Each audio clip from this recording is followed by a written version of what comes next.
Bonjour les amis, bienvenue sur une nouvelle vidéo. On va apprendre aujourd'hui le verbe en français. سلامونه ملګرو ښه راغلاست.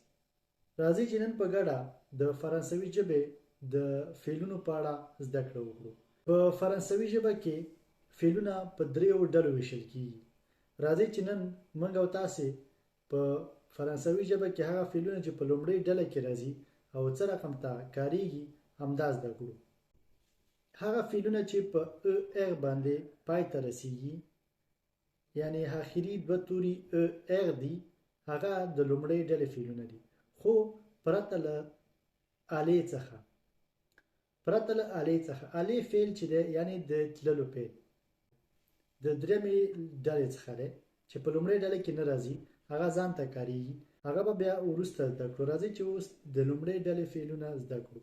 هغه فعلونه چې په آخر کې ار راځي هغه څه رقم ته کارولی شو. موږ د فعل نه دغه دوه توري له منځه وړو ار نور فعل مکمل پرېږدو لکه د پغلې فعل موږ ار له منځه وړو خپله خالي پاغل پاتې کیږي. دا څه رقم ته موږ کارولی شو. je parle, tu parles, il parle, elle parle, nous parlons, vous parlez,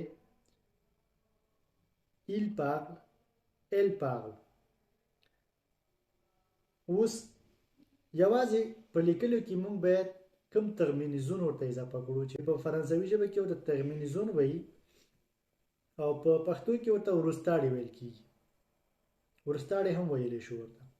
هغه ټول ساکن دي یعنی موی دي غږ نه وباسي. بې غږه توري دي یعنی توري نه دي بې غږه خو دلته غږ نه وباسي.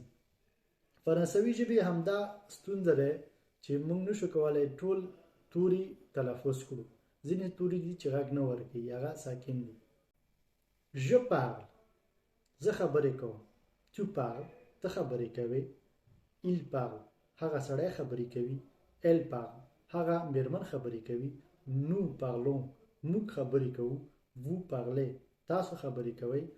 il parle pluriel هغوی نارینه خبرې کوي. elle parle pluriel هغوی ښځینه خبرې کوي.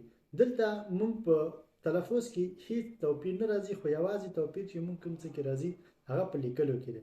کله چې موږ د جمع لپاره لیکو نو موږ باید ولیکو چې یو اس ورسره اضافه کړو او انت د هر فعل اخر کې دا ورته اضافه کړو.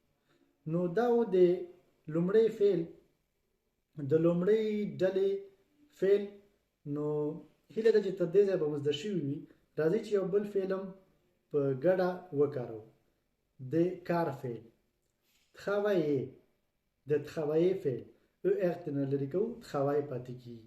je travaille, tu travailles, il travaille, elle travaille, nous travaillons, vous travaillez, il travaille, elle travaille. نو دلته تاسې ګورئ چې اضافه کیږي اس ورته اضافه کیږي اضافه کیږي او او ان اس ورته اضافه کیږي زد ورته اضافه کیږي ان تی ورته اضافه کیږي. دلته کې یوازې د نو او ول لپاره تلفظ کیږي نور سره نه تلفظ کیږي. نو هیله ده چې زده شوي به مو وي.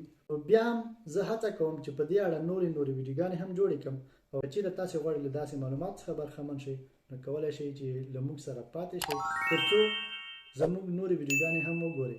تر بلې ویډیو مو په الله سپارم. ښه وخت. الله پامان.